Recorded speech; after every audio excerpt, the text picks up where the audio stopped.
He spoke this openly. What did he speak openly? That the dreams of glorious conquest people had about the promised Messiah would turn out to just be dreams. That his mission and ministry would look like a total failure. That he would be betrayed and murdered in the most shameful and painful way. Simon Peter, his right-hand man, takes that about as well as you'd expect.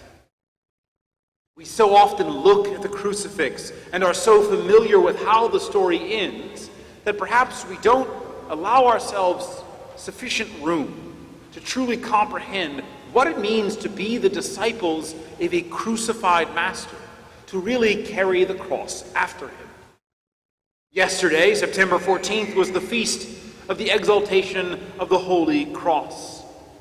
And right now, a relic, an actual piece of Jesus' own cross, is in the chapel, downstairs, and people are there praying, keeping vigil before this cross, because it is central to what it means to be a Christian. I think the single most common thing people get wrong about Christianity is they try to remove the cross in some way. It's one of the reasons we made the newly begun 9-year Great Novena focus especially on the cross. Even with a straightforward teaching, like whoever wishes to follow me must deny himself, take up his cross, and follow me, we and the world constantly seek to redefine our faith without the cross. Some wish to reduce our religion to a vague conglomeration of commands to be nice to others. Others, however, collapse Christianity into an exercise of telling it like it is, no matter what. So we see on one hand people willing to compromise moral teaching if they think doing so might make the person they love feel good. On the other hand, it is just as worldly for people to seize any form of power that they can to impose their idea of Christian culture on the world around them. Yet the cross cannot fit neatly into either of those categories. To those overly focused on niceness and inclusion, the cross points out the unyielding moral demands that Jesus makes.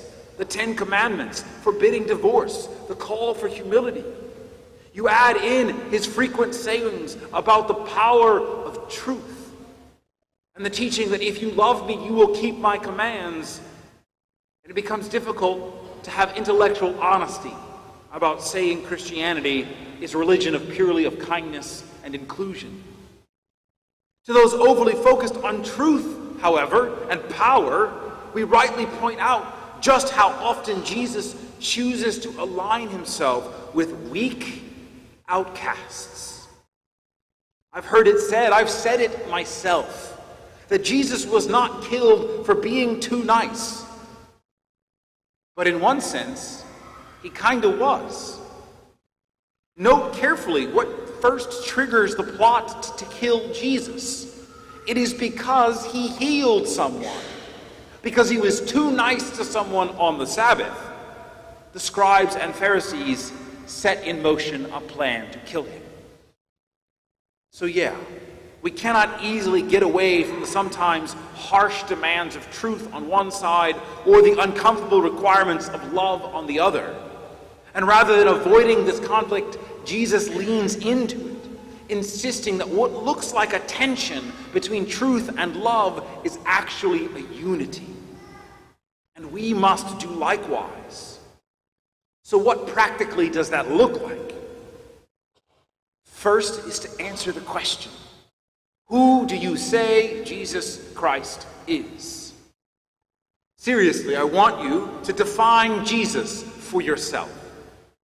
In Alcoholics Anonymous and other 12-step programs, participants are asked to accept a higher power as they understand him. Despite coming from a Catholic spirituality, these programs intentionally use that broad phrasing about God as you understand him. Why? Because the objective truth about God does little to help someone who has never integrated that into their own personal subjective convictions and understanding.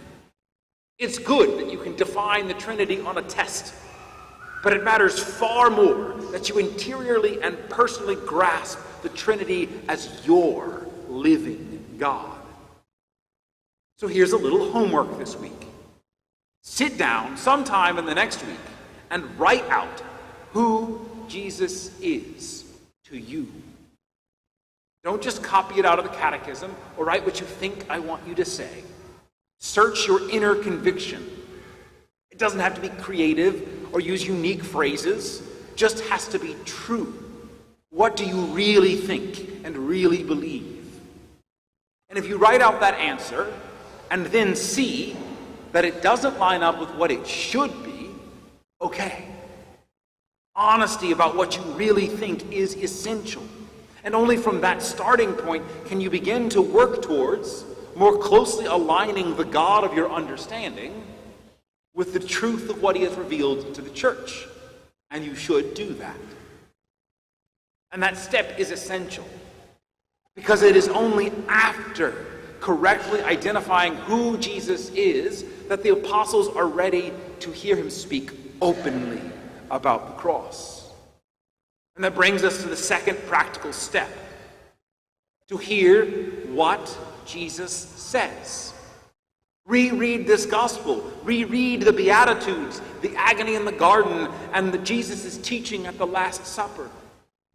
Every Catholic who can read and get their hands on a Bible should read the Bible every day. Read his words. Hear him speak often, so that his words have an honest chance to challenge your ideas and refine your motives. Third and most importantly, confront the cross in your life. Let the cross teach you to think not as human beings do, but as God does. Go spend maybe some time praying before the relic of the cross while we have it out, and let that cross speak to you. I simplified the conflict to a simple truth versus love. But the reality is that most people tend to bounce between the two extremes just in different areas of their life. So what part of your life, which of your habits make you more inclined to soften the truth so as to make yourself and others feel better? And then let the cross speak to that aspect of your life about how love is not love without truth. Because to love is to will the good of the other. And what is good for someone ultimately depends on what is true about them and the world they live in. What part of your life and which of your habits make you more inclined to tell it like it is? To treat truth like a bludgeon and disregard the unique difficulties each person faces? And let the cross remind you in that aspect of your life that Jesus hung upon it because he loved people enough to help them, even when it cost him power and credibility and influence. For Jesus, being right was never about flexing his power.